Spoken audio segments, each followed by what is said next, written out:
আজ থেকে শুরু করলাম আবার নতুন করে ডেইলি ব্লগ। নমস্কার সকলকে, আমি তোমাদের প্রিয় অরূপ, আর আমার একটা নতুন ব্লগে তোমাদের সকলকে স্বাগত। তোমাদের তো এই কয়েকদিন নানান রকমের ব্লগ দিয়েছিলাম, ঘুরতে যাওয়া থেকে শুরু করে অঙ্গরাগ সবকিছুরই। তবে এক বছর আগে ঠিক যেভাবে শুরু করেছিলাম, আজকে থেকে কিন্তু সেভাবেই শুরু করলাম। হ্যাঁ, আমার ডেইলি ব্লগ। আমার এই পথ চলা শুরু হয়েছিল ঠিক এক বছর আগে। এই সোশ্যাল মিডিয়ার সাথে যুক্ত ছিলাম বেশ কয়েক বছর ধরে, তবে এক বছর আগে থেকে শুরু হয়েছিল আমার এই ব্লগিং চ্যানেল। প্রথম শুরুটা এতটা সহজ ছিল না। যখন প্রথম ভিডিও বানাতাম তখনকে সবাই বলতো কি সব বানায়, এর থেকে একটা কাজ করলে অনেকটা ইনকাম করতে পারতো। আচ্ছা, এত মানুষের ভালোবাসা শুধু কি টাকা দিয়ে কেনা যায়? মাঝখানে অনেক কারো কথাতেই আমি কিন্তু ব্লগ চ্যানেলটা বন্ধ করে দিয়েছিলাম, প্রায় 1.5 থেকে 2 মাসের মতন। এতে আমার ফেসবুক চ্যানেল অনেকটা গ্রোথ কমে যায়। তারপর নিজেই ভাবলাম, লোক তো আমাকে খাওয়ায়ও না, পড়ায়ও না, তবে আগে পিছনে কথা বলতে ছাড়েও না। আর যদি আমি কোনো ভালো কাজ করে যদি সাকসেস পেয়ে যাই, তখন সবাই আমাকে শাবাশি দেবে। তবে কোনো কাজ শুরু করতে গেলে মানুষ কিন্তু অনেক বাধা দেবে এবং টেনে হিচড়ে নিচে নামানোর দিকে চেষ্টা করবে। তাই আবারও শুরু করে দিয়েছিলাম তখন থেকেই ব্লগিং। দেখতে দেখতে গোটা একটা বছর পেরিয়ে গেল। তবে আমি ফেসবুক মিডিয়া থেকে অনেকটা ভালোবাসা পেয়েছি তোমাদের থেকে। গোটা একটা বছরের মধ্যে আমি 57K ফলোয়ার্স কমপ্লিট করেছি। এটা শুধু আমার প্রচেষ্টা এবং তোমাদের ভালোবাসার দ্বারাই সম্ভব। আর যে না থাকলে কখনো এই কাজটা করা সম্ভবই হতো না, সে হচ্ছে ভগবান। ভগবানের ইচ্ছাতেই সবকিছু ঘটে। আমি প্রত্যেকটা ব্লগেই প্রায় এই কথাটা বলে থাকি,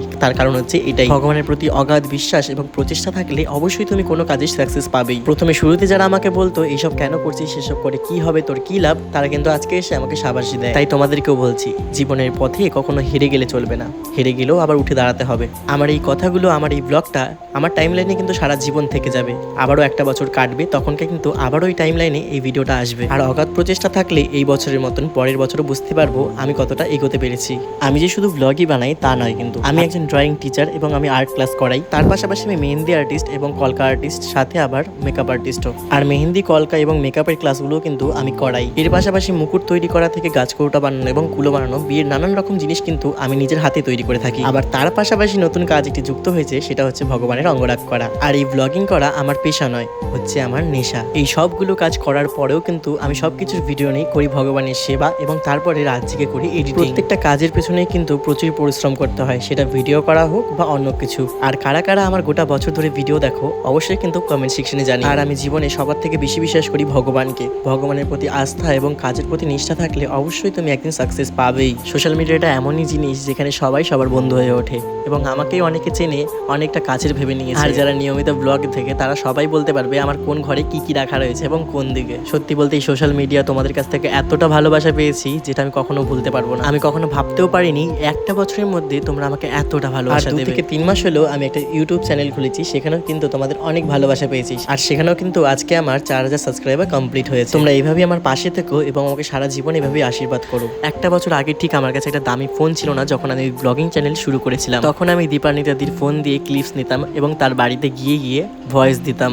তবে দেখো ভাগ্য কতটা বদলে যায়। আজকে আমার কাছে ভাগ্যের পরিহাসে দুটো দামি ফোন রয়েছে। জীবনে কাউকে কখনো ছোট করতে নেই, কারণ ভাগ্যের চাকা কখন কার ঘুরে যায় কেউ বলতে পারে না। আজ যা তোমার আছে, কাল তা অন্য কারো হবে। আজ তুমি রাজা, সে ভিখারি। দুদিন পরে ভাগ্যের পরিবেশে এমনও হতে পারে সে রাজা হতে পারে এবং তুমি ভিখারি। তাই কাউকে কটু কথা বলার আগে বা অপমান করার আগে দুবার ভেবে চিনতে বলবে। দিনের পরে দিন চলে যাবে, তবে সেই অপমানের কথাগুলো সারা জীবন বুকে গেঁথে থাকবে।